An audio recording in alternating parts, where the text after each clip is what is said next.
Caião, tudo bem? Tudo. Ainda na temática do milagre. Sou professor estadual, Caio. E tem alguns alunos portadores de deficiências. Desde autismo, paralisia, Down, epiléticos, enfim. Lendo o Evangelho de Carreirinha e o livro de Atos, Caio, eu vejo que as curas acompanhavam o cotidiano de pregação do Evangelho. Não é tanto assim não, né? Não é tanto assim não. Acompanhava o dia a dia de Jesus. Mas não acompanhou o dia a dia de Paulo, de Pedro, disso, daquilo. Foi tão menos do que os crentes imaginam, que alguns estão registrados num período de 10 anos, por exemplo. De Atos dos Apóstolos, eu estou falando que ele mencionou Atos. Sim.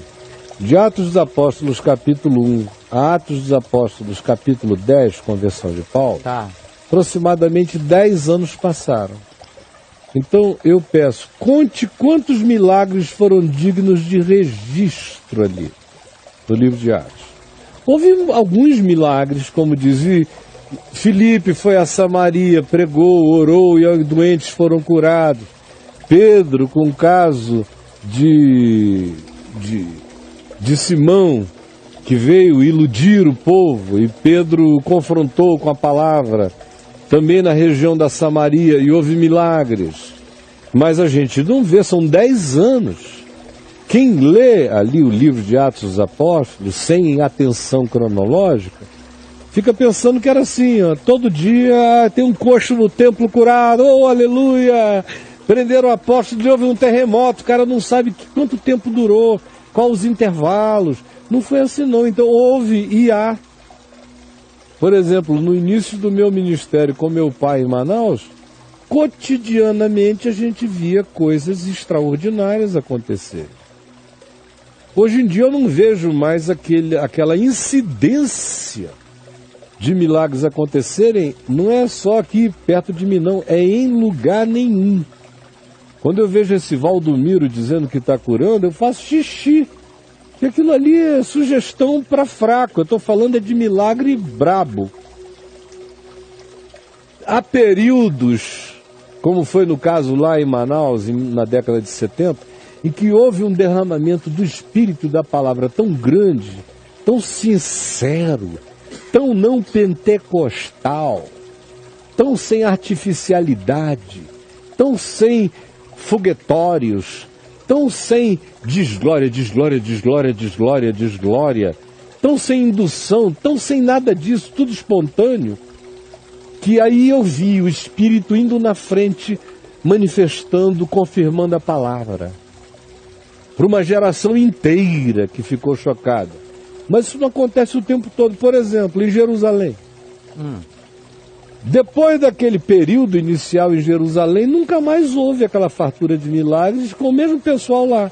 Tiago lá, todo mundo lá, foi diminuindo. Como você vê no início do ministério de Paulo, foi uma intensidade enorme. Depois, devagar, foi diminuindo. Historicamente falando, para quem conhece a história e não acha que conheceu a Bíblia só porque leu um capítulo depois do outro sem intervalar, por isso quando eu leio aqui o Evangelho de Carreirinha, eu faço questão de botar a cronologia que separa um evento do outro, a geografia, foi tanto tempo depois. E em Jesus é mais fácil, porque só foram 3 anos e 3 meses. Aí é muito mais fácil você botar a cronologia. No livro de Atos você tem uma ideia do tempo, dos anos que correram. Então é só um parêntese para dizer que o que ele está introduzindo, que parece ser óbvio, não é tão óbvio assim. E aí? Vamos ver a pergunta dele? Eu acho que você já sacou. Caio, por que as curas milagrosas não ocorrem mais? Bom, eu não sou assim como você. Eu vejo ocorrendo.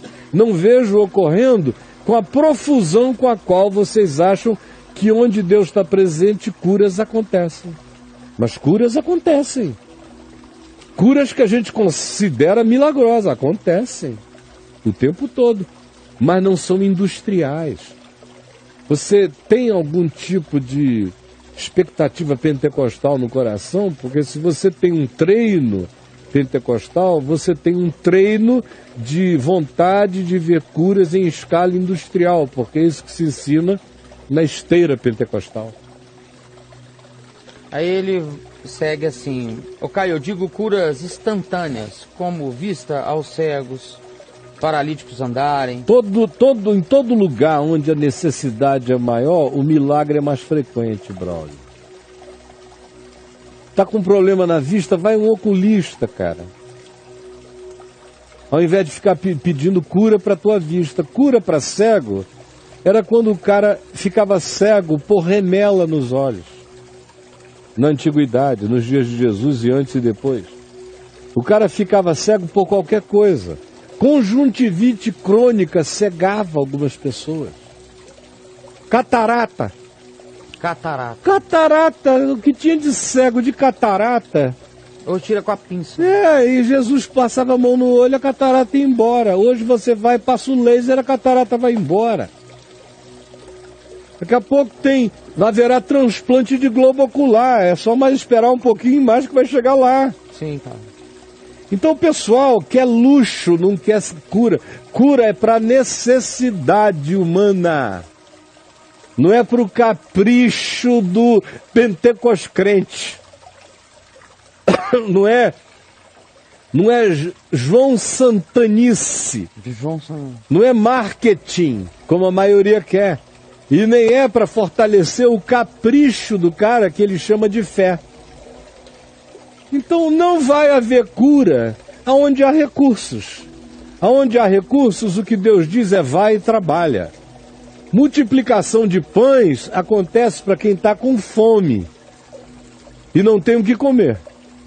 Maná cai no deserto, lá diz o texto em Êxodo, enquanto eles andaram pelo deserto. No dia que eles puseram o pé na primeira fronteira aquosa, quando eles atravessaram o Jordão, onde tinha água, rios, ribeiros, diz lá o texto, o maná nunca mais caiu, porque agora era hora de trabalhar, de arar a terra, de ir à luta. Então esse papo de milagre é papo de preguiça, na maior parte das vezes, e de capricho pessoal. Você quer ver milagre acontecer? Vai trabalhar num campo de refugiados na Jordânia, no Líbano, na Grécia, na Macedônia hoje, aonde os médicos sem fronteiras estão presentes, mas tem mais gente morrendo do que socorro chegando. Aí você vê milagres extraordinários acontecerem, porque a necessidade está presente. Agora aqui entre nós, o cara tem plano de saúde, INSS, o SUS, médico e um monte de coisas, mas ele não quer se tratar, ele quer ir para uma campanha e quer dizer para ele mesmo que ele é o preferido de Deus, porque ele não precisou do SUS, nem do médico, nem do plano de saúde. Ele foi curado com méritos de santidade e piedade pessoal. Braulio, desculpa, no meio disso tudo tem mais maluquice do que sinceridade quando se trata dessas buscas de curas urbanas. Vai para uma tribo de índios, você vê curas até hoje acontecendo. Chega alguém com fé, ensina o indivíduo a responder com fé, você vê que ele tem fé para ser curado e a necessidade é total, não tem recurso. Ore que você vai ver frequentemente o inusitado explodir na tua cara. Agora essa fanfarrice, essas filas de milagrice que só servem para ser marketing de falso profeta, e você está pensando que a ausência de Deus tem a ver com o quê? Com a falta de fé das pessoinhas? Também. Mas, sobretudo, a ausência dessa manifestação, número 1, é porque não tem necessidade, e número 2, porque o que se evoca nessas curas, na maioria das vezes, é para validar poder de falso profeta, para continuar enganando gente, sociedade afora.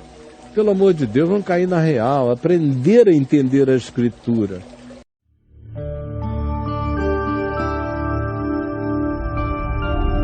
VNV-TV, o canal é você.